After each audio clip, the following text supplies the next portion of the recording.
Avatar Meher బాబా की जय. Avatar Meher బాబా की जय. ఇది బ్లూ బస్ టూర్ గురించి చెప్తున్నాను. ఒకసారి బాబా అందరినీ తీసుకొని ఆగ్రా వెళ్ళారు. బాబా కుమారు ఆగ్రా వెళ్ళే ముందర అందరినీ తీసుకొని శీష్ మహల్, మోతీ మహల్ ఇవన్నీ కూడా ఆయన చూడడానికి వెళ్ళారట. అప్పుడు మణిమాయి చాలా చిన్నదిట. ఉన్నప్పుడు కూడా ఆమె చూసిందట అన్ని. ఆమెకి ఎంత జ్ఞాపకం అంటే తన డైరీలోని నేను మేరుకి అని ఉత్తరాలు రాసుంటే ఏమని, బాబా ప్రతి చోట ఏమన్నా జోళ్ళు ఇప్పుకొని అన్నీ చేసుకొని ఆయన పెడుతున్నారు, మళ్ళీ జోళ్ళు వేసుకో వస్తున్నారు.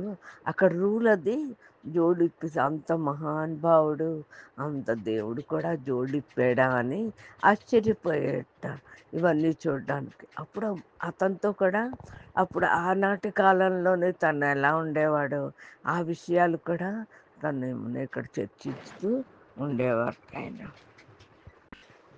అతనితో ఉన్న పాశ్చాత్య దేశస్థులు అందరూ కూడా ఆగ్రాలో ఉన్న కళలని, ఆ ఫోర్ట్లో ఉన్న కళలని, శీష్ మహల్ కళలని ఇవన్నీ చూస్తూ చూస్తూ ఉండగా బాబా అంటారనమాట, ఇవన్నీ కూడా నే నాతోనే చూస్తున్నారు, నాలోనే చూస్తున్నారు అని మీరు అనుకోండి. ఎందుకంటే ఇవన్నీ శూన్య జగత్తుకి సంబంధించినవి.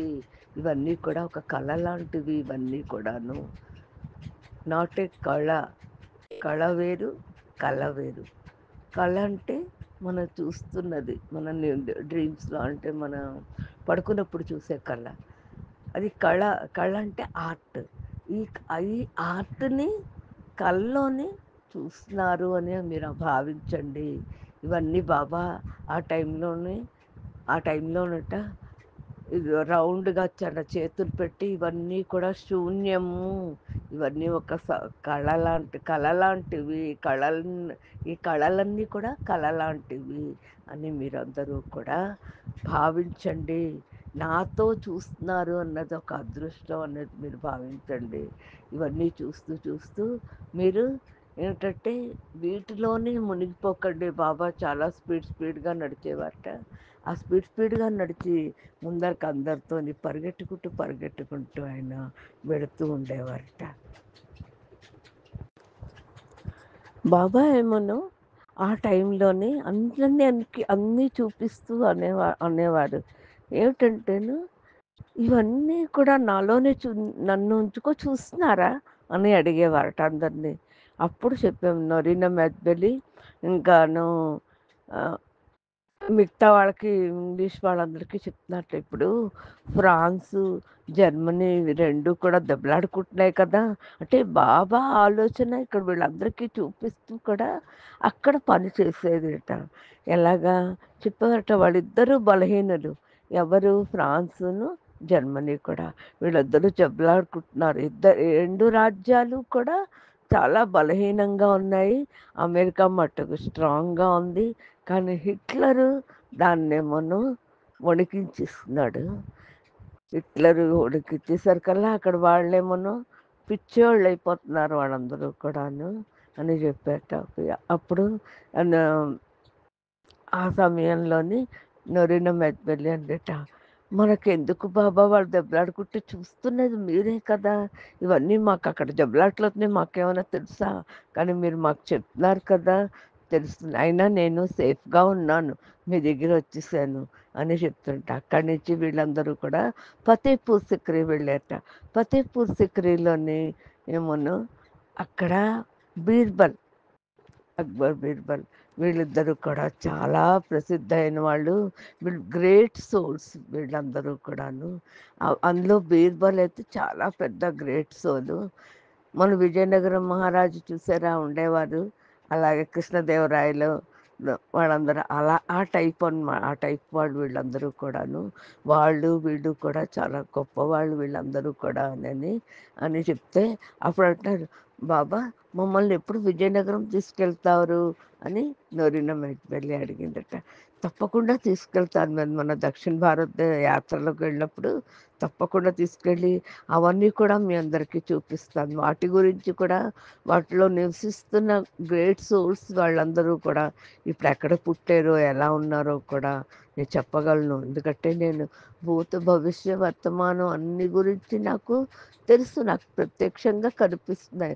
నేను ఎన్ని జన్మలెత్తి ఇక్కడికొచ్చాను, నాకు ప్రతి అందులో ఎంతమంది మీరందరిలో మీరు ఎప్పుడెప్పటి వాళ్ళు, వీటన్నిటి గురించి కూడా నాకు బాగా తెలుసు అని బాబా అంటున్నారట. ఏమని అంటున్నారట? ఆ ఫతేపూర్ సిక్రీలో వెళ్ళినప్పుడు బాబా అక్కడ ఒక స్టాచ్యూ చూపించి అంటారనమాట. ఇతను ఆ కాలం నాటి ఒక పెద్ద సెయింట్ అనమాట ఇతను. ఇతను సూఫీ మతస్థుడు. ఈ సూఫీ మతస్థులోని ఈ ప్లేస్ అంతా చూపించి అంటారనమాట. ఈ ప్లేస్‌లోని వాళ్ళందరికీ కూడాను ఏమనో ప్రేమ అంటే ఏమిటి? ఎలా ఉండాలి? మనం ఎలా ప్రవర్తించాలి అని అందరికీ కూడా చెప్పేవారట. అందుకోసం ఆనాటి ముస్లిం కాలంలో అంటే బీర్బల్ ఆ సమయంలోని అందరూ కూడా చాలా ఒకళ్ళంటే ఒకళ్ళు ప్రేమగా ఉండేవారట. తర్వాత అందరూ ప్రజారాజ్యం కూడా ఎప్పుడూ కూడా చాలా ప్రశాంతతగా ఉండేది ఆ టైంలోని. తర్వాత ఈ బ్రిటిషర్స్ వచ్చి రావడంతోని ఇక్కడ కానీ అప్పటికి ముస్లిమ్స్ రాజ్యానికి, ఇప్పటి ముస్లిం రాజ్యానికి చాలా తేడాలున్నాయి. ఎందువల్లంటే, ఆ సూఫీ మతం అన్నది వాళ్ళు అంతరించుకుపోయింది.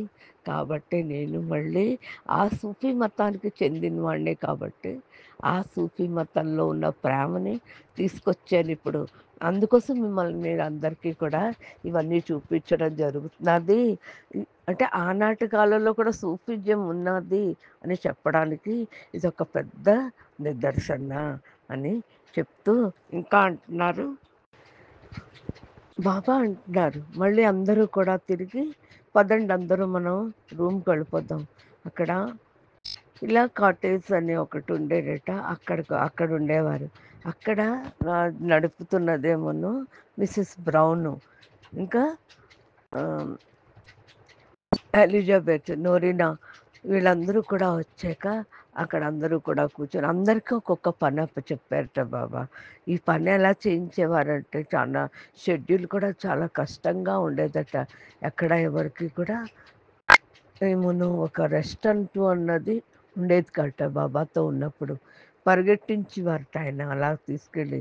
నేను ఆ టైంలోని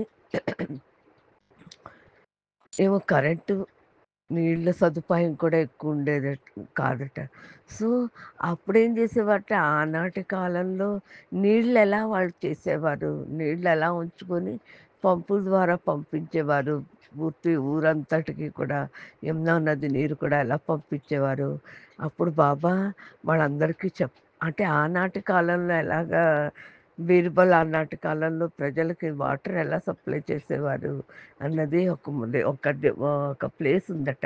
ఆ ప్లేస్ దగ్గరికెళ్ళి చూపించి చెప్పేవారట. దీనిలో వాటరు అంటే ఏకవారిగా కొండ దగ్గర నుంచి ఉండి ఒక గొట్టం పెట్టి ఈ వాటర్ అంతా కూడా ఈ ఊరంతటికి కూడా పంపించేవారు. చూడండి ఆనాటి కాలం ఒక ఇది. మనం చూస్తాం కదా గోల్కొండ అక్కడ కూడా వాటర్ సప్లై ఎంత చక్కగా ఉండేదో ఆనాటి కాలంలో. అలాగే ఇది కూడా ఉండేదట. ఎక్కడ పడితే అక్కడ వాటర్ ఉండేట కానీ పాకుడు పట్టేసి అవన్నీ ఉండేవి కావు. చూడండి ఆనాటి వాటర్‌లోని శుద్ధత్వం ఎంతుందో, ఇప్పుడు వాటర్‌లో కూడా శుద్ధత్వం ఎలా ఉందో చూడండి. కానీ ఇప్పుడు ముందు ముందు జరగబోయే విషయం కూడా ఆయన అప్పుడే చెప్పారట. ఈ వాటర్ కొన్నాళ్ళకి అంతా కూడా కలుషితంగా అయిపోతుంది అని ఆనాడు చెప్పారట. ఎప్పుడు ఇదంతా జరిగింది జనవరి బ్లూ బస్ ఎప్పుడు మనకు ప్రారంభించారో ఆనాటి కాలంలోనే జరిగింది ఇదంతా కూడాను. ఇది ఆఖరికి వాళ్ళందరూ కూడా ఒకరోజు 26 జనవరి అంటే 26 రిపబ్లిక్ డే రోజు వీళ్ళందరూ కూడా అక్కడికి వెళ్తారనమాట. బాబాకు తెలుసు రిపబ్లిక్ డేలోని ఫతేపూర్ సిక్రీ ఫోర్ట్‌లను ఎలా ఎగరేస్తారో ఇవన్నీ కూడా ఆయనకి తెలుసు కాబట్టి వీళ్ళందరికీ చూపించడానికని తీసుకెళ్తారనమాట. అంటే అప్పుడు కూడా ఏం చెప్తారట, ఆనాటి మహారాజు కాలంలో కూడా నేనున్నాను. అప్పుడు కూడా నేను చూశాను. ఇప్పుడు కూడా నేను చూస్తున్నాను. మీతో కూడా కలిసి కూడా నేను అన్నీ చూపిస్తున్నాను. ఎందుకు తీసుకొచ్చాననుకుంటున్నారు ఈ యాత్రలన్నీకి? కారణం ఏంటంటే, నేను అప్పుడు దర్శించుకున్న కారణం. దీనితోని నాకు చాలా అనుబంధాలున్నాయి ఇవన్నీ కూడాను. కానీ వాటిని నేను కూడా టచ్ చేయటం లేదు. నాకు తెలుసు కన్నప్పటికీ కూడా నేను నా నీటి మీద తామరాకు మీద నీటి బొట్టులాగా నేనున్నాను. నాకన్నీ తెలుసు. నేనొక దేవుడిని. నేనొక ఆహ్, రియల్ గాడ్‌ని అని చెప్పడం అన్నది జరిగింది. ఆ నెక్స్ట్ డే రోజు అంటే 27థ్, 28 ఆ రోజేమోను అందరిని కూడా కలుపుకొని అంటారు, "నేను నా పూర్వజన్మల్లో పుట్టాను కదా! కృష్ణావతారంగా పుట్టాను కదా! అవన్నీ కూడా ఈ మారు చూపిస్తాను." అప్పుడు నరీనా మెట్పల్లి అంటుంది, "నిజంగానేనా బాబా? అక్కడ కూడా తీసుకెళ్తారా? మీ కృష్ణావతార కాలం అంతా కూడా మాకు చూపిస్తారా?" అని అంటుంది. అంటే, "అవును చూపిస్తాను." అప్పుడు వీళ్ళ ఎలిజబెత్ అందరితో కలిసి ఆ కారులోని బ్లూ బస్ యాత్రలోని అందరూ ముందు కారులో కూర్చుంటారు బాబా. అందరూ కూడా కలిసి ఆ బృందావన ఊరికి బయలుదేరతారు. ఇంకా 7 గంటలు జర్నీ అక్కడి నుంచి కూడాను. ఆ బృందావనం ఊరెళ్ళాలంటే 7 గంటల జర్నీలోనే బాబా మధ్య మధ్యలో ప్రతి చిన్న చిన్న విషయాన్ని, ప్రతి ఊరు గురించి ఆయన డిస్కషన్స్ చేస్తూ చెప్తూ ఉంటారు. వినూచ్ గారు అలా ఫాలో అయ్యి దాన్ని చెప్తూ ఉంటారు. క వినూచ్ కూడా ఆఖరికి అలసిపోకుండా ఎంత చెప్తున్నా కూడా అలసిపోకుండా ఆయనతోనే ఫాలో అయితూ చెప్తున్నారు. బాబా కూడా అసలు అలసట చెందట్లేదు. ఇంత తిరుగుతున్నారు కానీ ఆయన మొహంలోని కళ్ళెగిరాయంటే పాత జ్ఞాపకాల వల్ల ఆయన కళ్ళకి మంచి తేజస్సు మొహంలో చాలా తేజస్సు ఉంటున్నది అని నోరినా మెట్పల్లి తన డైరీలో రాసుకున్నారట ఆ విషయాన్ని. నొరిన మెద్వెలి తన పుస్తకంలో రాసిందట. ఏంటంటే కృష్ణావతార కాలంలోనే కృష్ణుడిని తన జీవితం బాలగోపికలుగా ఉన్నప్పుడు తన చిన్నప్పటి నుంచి పుట్టుక ఇవన్నీ కూడా ఎంత అందంగా ఉన్నాయో బాబా, నువ్వు అంత అందంగా ఉండేవాడు అయినాను మీరు ఎలాగేమన్నా ఇక్కడ ఆవుల్ని వాటిని మేపుకుంటూ ఎలా వచ్చారు? మీరైతే పెద్ద రాజ్యానికి రాజు కదా మీరు అని అంటే, ఇప్పుడు బాబా చెప్తారట, ఆనాటి కాలంలో కూడా నేను కష్టాలు అనుభవించానన్న సంగతి నీకు తెలుసా అని అడుగుతారట. అప్పుడు తన వర్ణన గురించి ఆయన చెప్తున్నారు. బాబా చూడండి ఎంత చక్కగా చెప్తున్నారు ఆయన వర్ణన గురించిను. ఏంటంటే, నా చిన్నప్పుడు నేను కంసుడికి అక్క చెల్లెలు కొడుకుని నేను. అయితే నేను ఆనాటి కాలంలో ఇక్కడ ఉన్నప్పుడు నేను నా పుట్టుక కూడా వీరిదే. ఎనమండుగ సంతానం నా తల్లికి నేను ఎందో వాడిని నేను. అయితే ఇగో చూడండి అప్పుడు అక్కడ ఆ జైలు ఉంటుంది కదా! ఆ బృందావనంలోని అక్కడ అన్నీ కూడాను చూపిస్తారు. చూపించి అంటారు, "ఇక్కడే నా తల్లి, తండ్రి ఉండేవారు. నా తల్లి పేరు దేవకి, వసుదేవుడు. కానీ ఆ టైంలోనే నా మేనమామ చాలా హింసలు పెట్టేవాడు. ఈ రాజ్యం కావాలని చెప్పి నా నా అమ్మమ్మ, తాతగారిని కూడా వాడు జైల్లో పెట్టేసి రాజ్యం కోసం చాలా హింసలు పెట్టేవాడు. ఆఖరికి ఆ బాధ భరించలేక మా అమ్మ పేరున రాస్తారు. మా అమ్మ దగ్గర నుంచి ఆ రాజ్యం కావాలని ఎవరు వారసులు ఉండకూడదు. తనొక్కడే ఉండాలని చెప్పి ఈ తనేం చేసేవాడు, ఆ అమ్మకు పుట్టిన పిల్లలందరినీ కూడా అంటే నా అక్క చెల్లెలు, నా అన్నదమ్ములు అందరినీ కూడా చంపించేసాడు. కానీ ఆఖరికి ఒక దేవుడు ఆనాటి కాలంలో కూడా దేవుళ్ళని పూజ చేసుకునేవాళ్ళు. ఆఖరికి భగవంతుడా నాకేంటి బాధ అని మా అమ్మ అంటే, దానికి అప్పుడు నేనే వచ్చి ఆ దేవకిని కాపాడాను. నా తల్లిని నేను కాపాడుకున్నాను ఆనాటి రాజ్యం ఆనాటి సమయంలోని ఆ అవతార యుగంలోని. అప్పుడు అది వాసుదేవుడేమోనో నీళ్ళల్లో పెట్టి యమునా నది అవతల తీసుకెళ్ళడం ఇవన్నీ కూడా చెప్తారట. అలా తీసుకెళ్ళారు మా నాన్న. మునిగిపోతారేమో భయం వేసింది. కానీ అలాగా తేరుకుంటూ, ఈదుకుంటూ అవతల మధుర వైపు వెళ్ళిపోతారు. అక్కడ యశోద దగ్గర అప్పుడు ఇక్కడి నుంచి మళ్ళీ వాళ్ళందరూ హోటల్‌కొచ్చేసి మళ్ళీ మర్నాడు మధుర దగ్గరికి బయలుదేరతారట. ఈ బృందావనంలోనే ఆయన ఏమిటేమిటి చేశారో, ఏ ఊర్లు వెళ్ళారో, ఎక్కడెక్కడెక్కడ ఆయన నివసించారో అవన్నీ కూడా ఒక్కొక్కటి ఒక్కొక్క కణ కణానంటే ప్రతి ప్లేసు కూడా ఆయన అంత చక్కగా వర్ణించి చెప్పేవారట. ఇదంతా బాబా నిజంగా ఎంత గ్రేట్. ఆ పూర్వజన్మ కాలంలో కూడా 700, 800 సంవత్సరాల కిందటిది కూడా ఆయనకి ఎంత బాగా తెలుసో, ఎంత గుర్తో అని మనోరిన మెడ్బెలి తన బుక్‌లో రాసుకుంది. ఇవన్నీ కూడా తను చెప్తున్నాదనమాట. ఈ విషయం కూడాను బాబా గురించి చెప్తున్నది. ఎంత బాగా చూపించారో బాబా. ఏ జన్మల్లోని మరవలేం. మీరందరూ కూడా ఇవన్నీ చదివి ఎవరు కూడా మరవలేరు. ఎంత రాసి ఉన్నదో. చూడండి, అందరూ పుస్తకాలు చదువుకోండి కంపల్సరీ అని మునోరిన మెడ్బెలి అతని డైరీలోని ఆ ముక్కలన్నీ కూడా భద్రపరిచి రాస్తుందనమాట.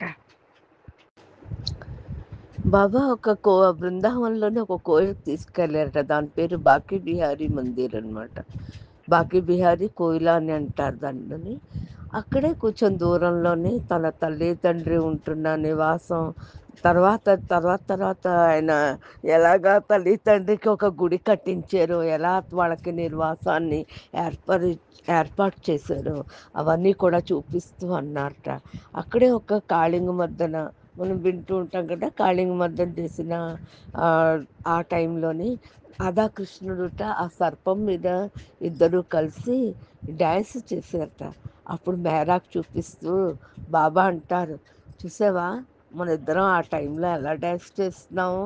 ఈ కాళింగ మర్దన సర్పాన్ని చంపేసి ఎన్నో అది చాలా పెద్ద సర్పం. అది 7 తలలో 9 తలలతోని ఉన్నది అక్కడ సర్పం. ఆ సర్పం కోవిలంతా కూడా కట్టి ఉంచారట. ఆనాటి కాలంలోనే కట్టడాలు అవి జరిగాయట. ఆ కోవిల్లోని చూపిస్తూ ఆ మీద వరకు తీసుకెళ్ళి అంటారు, చూసావా మన ఇద్దరం ఎలా డ్యాన్స్ చేస్తున్నాం మేరా అని చెప్తా. అంటే నాకేం జ్ఞాపకం లేదు బాబా అని అంటే, నీకెలా జ్ఞాపకం ఉంటుంది? భూత భవిష్య వర్తమానం అంతా కూడా నాతోనే ఉంది కాబట్టి నాకు తెలుసు. చూడు మన ఇద్దరం ఎలా డ్యాన్స్ చేస్తున్నాము అని ఆ కాళింగ్ మర్దన మీద కృష్ణుడు రాధ డ్యాన్స్ చేస్తున్నది ఆ ఫోటో ఆ బొమ్మలు అవి అక్కడ బొమ్మలు చెక్కబడి ఉన్నాయి. ఈరోజు కూడా ఎవరైనా అక్కడికి వెళ్తే చూడండి. ఆ చెక్కిన కోవిళ్ళు, గోవర్ధన పర్వతం ఇవన్నీ కూడా అక్కడే ఉన్నాయి. మళ్ళీ అక్కడి నుంచి గోవర్ధన పర్వతానికి తీసుకొని వెళ్ళి బాబా చెప్తారట. ఏంటంటే, చూడు నేను ఈ చిటికెన వేలుతోని నేను చూసావా ఈ కొండను ఎలా ఎత్తానో ఆనాటి కాలంలోని. అప్పుడు ఈ ప్రజలందరినీ కాపాడడానికి ఈ వర్షంతో అంటే యమునా నది అందరినీ ముంచేసినది. ఈ వర్షం వల్ల అందరినీ కాపాడడానికి గోవుల్ని ఆయన ఒక అణువుని కూడా వదలకుండా ఆయన చిన్నతనంలోనే అంటే ఆ కృష్ణావతారంలో ఏ ప్లేసులకు వెళ్ళారు, ఏ చిన్న చిన్న సందులు ఉన్నాయి. ఆ సందులన్నిటినీ కూడా చూపించారట బాబా తీసుకెళ్ళిను. చూపిస్తూ అక్కడ తర్వాత ఒక రాధాకృష్ణ కోవిల్ దగ్గరికి వెళ్ళి అంటే దాని పేరే బాకీ బిహారీ మందిర్. ఆ కళలకి అది ప్రసిద్ధి. ఆనాటి కాలంలో కూడా కట్టారట.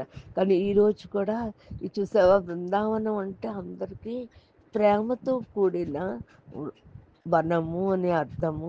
అందుకోసం చూడు ఆ కాలం నుంచి కూడా ఈ కాలం వరకు కూడా బృందావనంలోనందరూ చాలా ప్రేమగా ఉంటారు. ఒకళ్ళు అంటే ఒకళ్ళకి చాలా ఇష్టపడి ఉంటారు.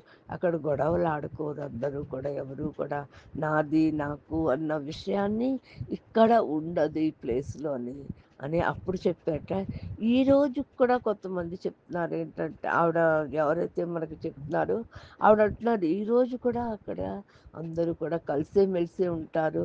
ఎంత చక్కగా అందరూ కూడా ఉంటారంటే వాళ్ళని చూసి మనకి ఈర్ష్య కలుగుతుంది. మనం అందరం అలా కూడా ఈరోజు కూడా ఎందుకు ఉండలేకపోతున్నాం ఎక్కడాను. అక్కడ స్వార్థం అనేది లేదు. ప్రేమ ప్రేమ ప్రేమ ప్రతి మనిషికి కూడా ప్రేమే ఉంటుందట అని. అయితే అవతార కాలం కృష్ణ అవతార కాలం అంతా ప్రేమమయంతో నిండిపోయి ఉన్నదనమాట అని ఈవిడ నాకు మనకి ఇప్పుడు చెప్తున్నవిడ చెప్తున్నదనమాట. ఇంకా అక్కడి నుంచి మళ్ళీ వీళ్ళందరూ కూడా కలిసి మళ్ళీ అంటే బృందావనంలోని 3 రోజులు వాళ్ళు, ఇది ఎప్పుడు 1929లో జరిగిన విషయం. ఇది ఇప్పుడు ఫిబ్రవరి నెలలో మంచి చలికాలం, ఆ టైంలో జరిగిన విషయం ఇది. వీళ్ళందరికీ కూడా అన్ని బ్లూ బస్తోనే అన్ని యాత్రలు చేయించి తీసుకొస్తారు. అప్పుడు తన మొన్నాడు మళ్ళీ వీళ్ళందరూ కూడా ప్రయాణం అవుతారు. అక్కడే బృందావనంలోనే వేరే ప్లేస్‌కి. ఇక్కడ కుంజ బిహారీ అని ఒక చిన్న సందు లాంటిదుండట. ఆ సందులోనే చుట్టుపక్కల కూడా ఇలా చెట్లు అన్నీ, అటు చెట్టు, ఇటు చెట్టు, ఇటు చెట్టు, మొత్తం ఇలాగ గోళాకారంలో ఉండి, గుంభాకారంలో ఉండి మొత్తం కూడా అందరికీ కనిపిస్తుంటే, అప్పుడు నొరిన మెజ్బిలి ఆడవాళ్ళందరూ కూడా వెళ్తారు కదా! వాళ్ళందరినీ కూడా తీసుకువెళ్ళి చెప్తారు. ఇవన్నీ చెట్లు ఎవరనుకుంటున్నారు? మీరే. మీ మీ మిమ్మల్ని గుర్తుంచుకోవడానికని కూడా ఆనాటి కాలంలోనే మిమ్మల్ని అందరినీ కూడా వృక్షాలుగా చేయబడ్డాయి అని చెప్తూ బాబా అంటున్నారు. వాళ్ళు మీరందరూ అలా ఉన్నప్పుడు మరి మళ్ళీ ఎలా పుట్టాం బాబా అని అడుగుతున్నారు ఈయన మెట్బలి. అప్పుడు అంటారనమాట, ఇవన్నీ పుట్టడానికి మళ్ళీ ఆ టైంలో అది మిమ్మల్ని అలా చేయవలసి వచ్చింది. కానీ ఈ జన్మల్లోనే మళ్ళీ ఆ గోపికలు మీరు నాతో ఎన్ని జన్మలు ఎత్తినా కూడా మీరందరూ కూడా నాకు గోపికలుగా వస్తూనే ఉంటారు అని బాబా అక్కడ డిక్లేర్ చేశారట. అంతేకాదు, ఇంకా ముందరికి కూడా తీసుకెళ్ళి బాకే బిహారీ కోవిల్ ఉంది. ఇంకా మంచి ఇంకో పెద్ద కోవిల్ ఉందట అక్కడే.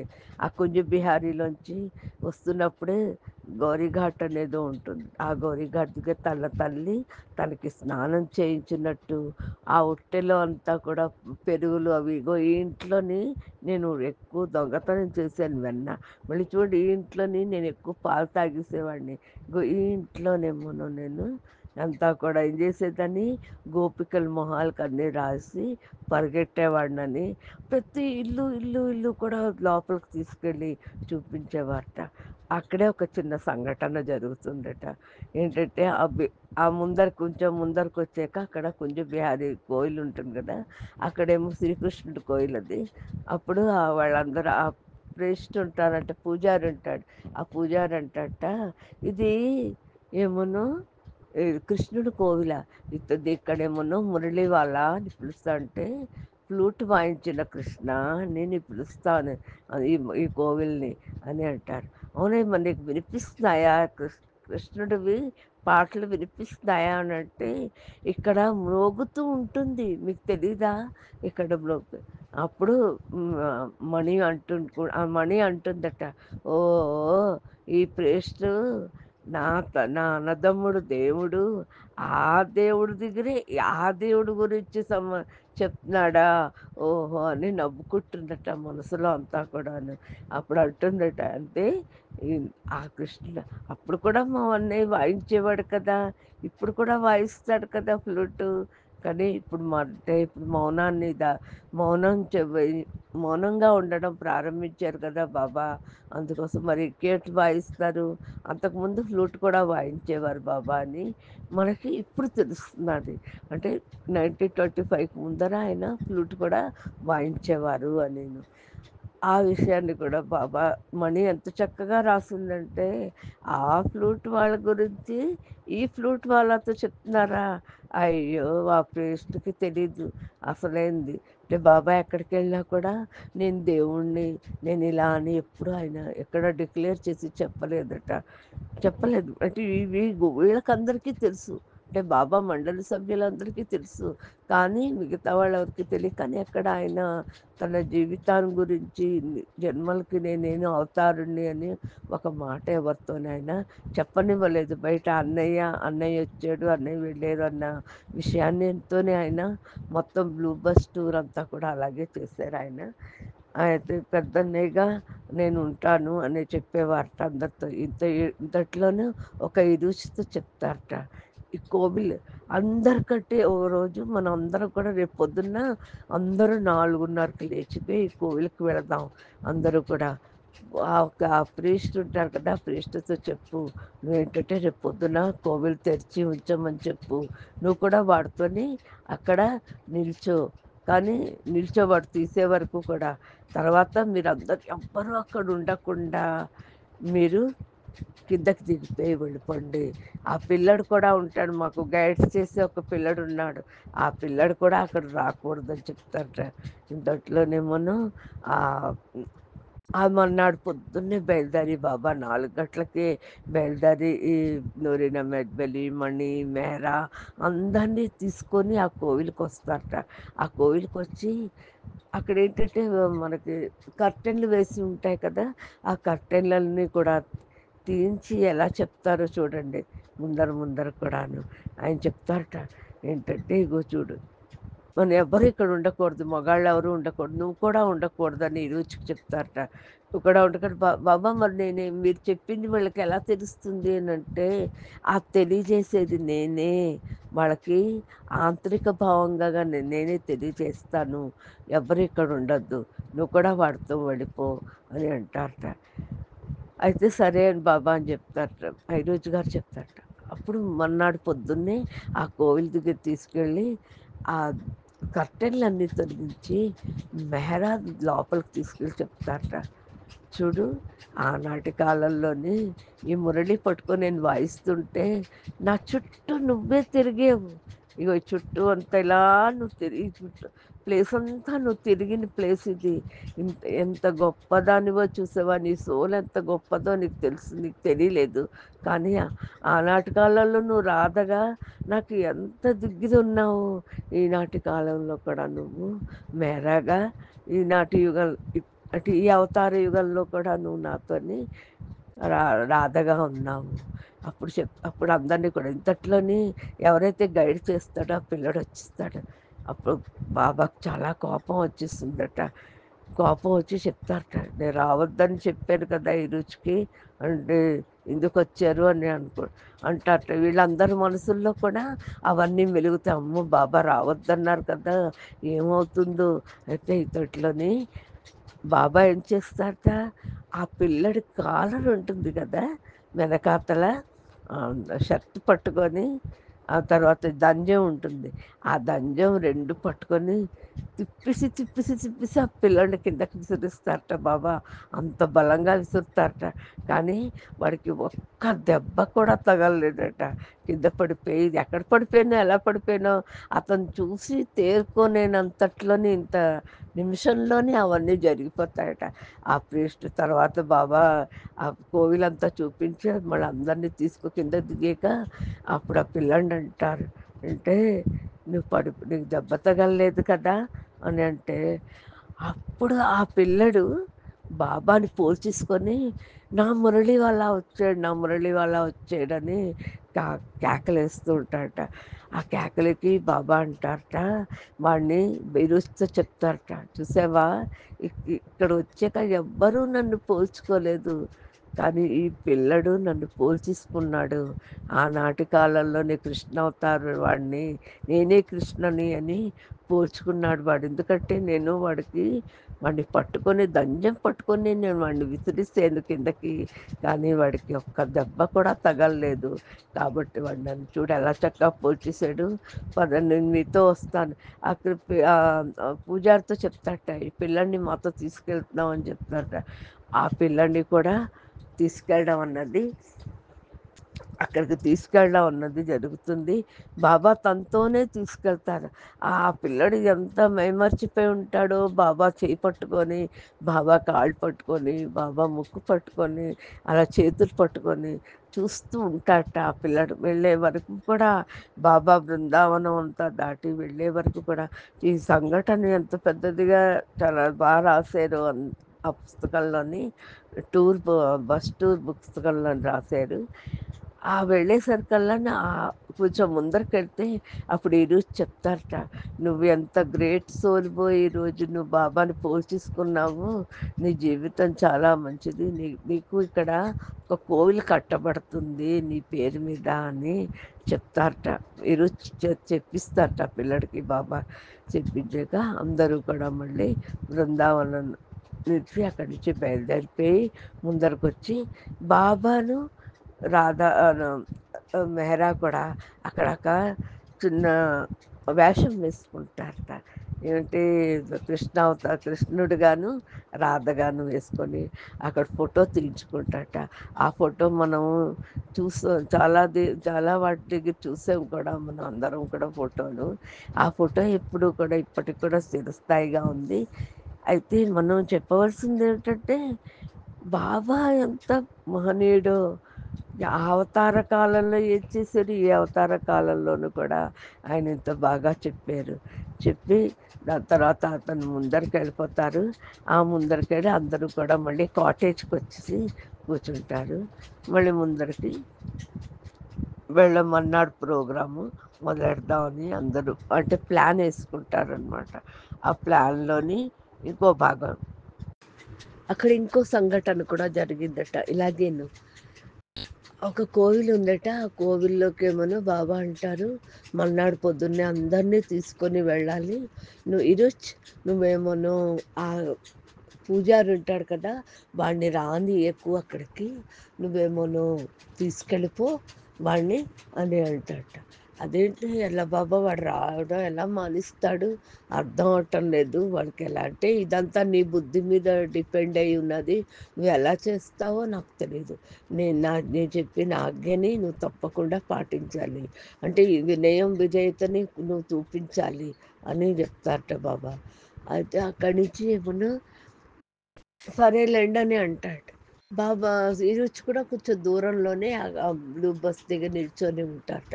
ఈ ప్రేయస్‌ని వెళ్ళొద్దని చెప్తే కూడా వినకుండా బాబా ఆ కోవిల్‌లో ఇలా రౌండ్‌గా మెట్లుంటాయి మీదకి వెళ్ళడానికి. ఈ ఆడవాళ్ళందరినీ తీసుకొని ఆ కోవిల్లోకెళ్తారు. మీదకెళ్ళేసరికల్లాను ఆహ్, ఈ ప్రీస్ట్ ఏం చేస్తాడు, దొంగతనంగా అక్కడి నుంచి ఆ మీదని హ్మ్. మెల్లిగా బయలుదేరడాలు. బాబా అతన్ని పసిగట్టేస్తారట. ఈ ప్రీస్ట్‌ని పసిగట్టేసరికల్లాను ఆహ్, వద్దని చెప్పాను కదా! ఏం చెప్తారు బాబా మాట్లాడకూడదు. అప్పుడు మీకు ఆడవాళ్ళందరినీ కూడా అక్కడ నిల్చోపెట్టి ఏం చేస్తారట, ఈ మెట్ల మించి ఆ ప్రీస్ట్‌ని పట్టుకొని మెట్ల మించి కిందకి తోసేస్తారట. కిందకి తోస్తే వాడేమోనో పడిపోతూ దొర్లి పడిపోయి కిందకి పడిపోతారు. కానీ మళ్ళీ బాబా కరుణ చూడండి అక్కడ. అతనికేవి తగలకుండా ఉండడానికని ఎంత కాపాడాడో.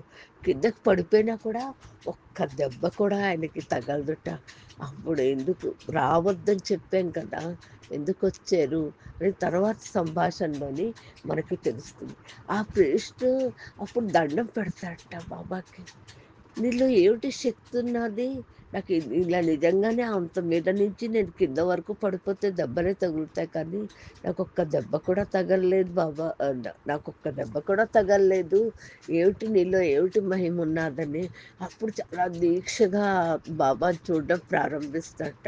బాబా అప్పుడు ఏం చేస్తారు, ఆ కోవిల్లోకెళ్ళి అందరికీ అన్నీ చూపించేసి, మళ్ళీ తీసుకొని అక్కడే వెళ్ళి బాబా ఏం చేస్తాడట, ప్రతి కోవిళ్ళకి వెళ్ళినప్పుడల్లా జోడిప్పి, గంట కొట్టి, దేవాలయాల్లోని వెళ్ళి దండం పెట్టుకొని ఇదేంటి బాబా అన్ని చోట్ల దండం పెడుతున్నారేంటని ఈ లేడీస్ అందరూ కూడా మేరా, మణి వీళ్ళందరూ కూడా ఆశ్చర్యపోతూ ఉంటారట. గడికి బాబా గంట కొట్టి మళ్ళీ వెళ్ళి దండం పెడుతున్నారు, జోడిప్పుతున్నారు. ఇవన్నీ ఎందుకు ఇలా చేస్తున్నారు బాబా అని అప్పుడు మణి చిన్నది కదా అందరికంటే. తను అడుగుతుందనమాట. బాబా మీకు మీరే దండం పెట్టుకుంటున్నారు. మీకు మీరే గంట కొట్టుకుంటున్నారు. మీకోసం మీరే గంట కొట్టుకుంటున్నారంటే, మరి ఆ జన్మల్లో నేను పుట్టినప్పుడు, ఆ అవతారంలో నేను పుట్టాను కదా! మరి ఆ అవతారాన్ని కూడా నేను వాళ్ళకి అక్కడున్న ఆ వాతావరణానికి గుర్తు చేయాలి కాబట్టి, నేను గంట కొట్టి జోడిప్పుకొని ప్రతి దేవుడి దగ్గర నేను దండం పెట్టుకొని వెళ్తున్నాను అని బాబా ఈ సంఘటన రెండో సంఘటన అనమాట ఇది జరుగుతుంది. ఇంకో సంఘటన గురించి చెప్తున్నాను. ఈ సంఘటనలోని ఇంకో సంఘటన ఏంటంటే, ఎవరైతే ఈ ఫ్లూట్ వాయిస్తూ ఉంటాడో ఈ అబ్బాయి, వాళ్ళతోని ఆ బస్సులో కూడా కూర్చొని డాన్స్ చేసేసి తనేమోను ఆ ఫ్లూట్ వాయించేసి బాబా అంటారు, మాతో వస్తావా అని అంటారు. వాడిని కొంత దూరం వరకు కూడా తీసుకెళ్తారు. అప్పుడు బాబా చెప్తారు, మొహమ్మద్ మస్త్ కంటే కూడా ఈ ఇతనేమోను చాలా పెద్ద సోలు. నన్ను ప్రేమించే వాళ్ళల్లోని వీడు పెద్ద సోలు. వీళ్ళలోనే ఈ అబ్బాయి తనలో తనే లీనమైపోయి ఉంటాడు. అందరు తిరుగుతూ ఉంటాడు, అన్నీ చేస్తాడు, కానీ తనకి తనమే లీనంగా ఉండి ఆ ఫ్లూట్ వాయించుకుంటూ తన జీవితాన్ని గడుపుతాడు. తనకి తిండక్కర్లేదు, తిప్పలక్కర్లేదు, ఇన్ని పడుకుంటున్నాం అక్కర్లేదు, పడుకోలేదా అక్కర్లేదు. ఎక్కడుండాలో అక్కడే ఉంటాడు. గుడి మెట్ల దగ్గర కూడా అక్కడే కాపలాగా కూర్చొని తన జీవితం అంతటిని గడుపుకుంటూ ఉంటాడు. ఈ పూజారి ఏమోనో ఇది ఆ బాబాతో ఎక్కువ లీనమైపోవడం చూసి వాడిని దెబ్బలాడతాడనమాట ఆ పూజారి. ఆ పిల్లని, నేను చెప్పిన పనేమిటి, నువ్వు ఇక్కడ ఉండే కాపలా కాయాలంటే నువ్వేంటి వాళ్ళతో వెళ్ళిపోయావు, బా అతను ఎవరో వచ్చారు కదా, ఆ ఆజానుబాహుడితో వెళ్ళిపోయావేంటి నువ్వు.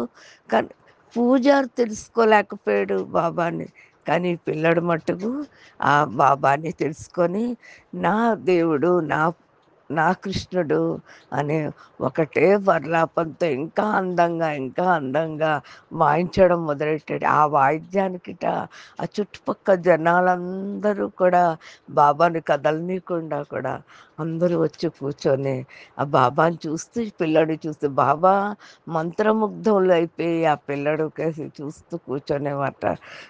రోజంతా అదే పంట. మరి ఎక్కడో వెళదామని వచ్చారు, ప్రోగ్రాం వేశారు, కానీ ఆ రోజు కదలలేదట.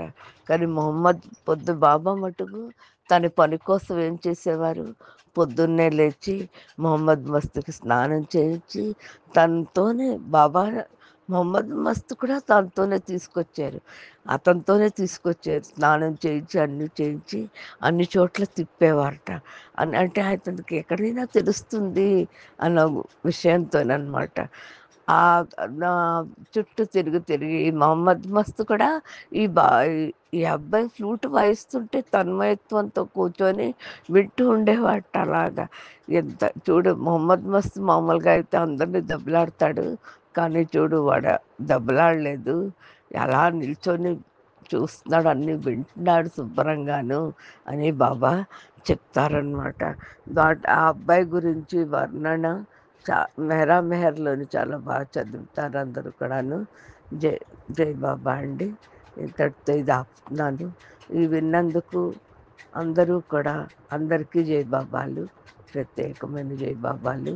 బాబా మనకి ఎంత మంచి అవకాశాన్ని ఇచ్చి తన జీవితం, గత జన్మం గురించి, ఈ అవతార కాలం, ఆ అవతార కాలాన్ని కూడా బంధాలుగా మనకి చెప్తూ ఎంత బాగా వర్ణించారు. జై బాబా, అందరికీ జై బాబా.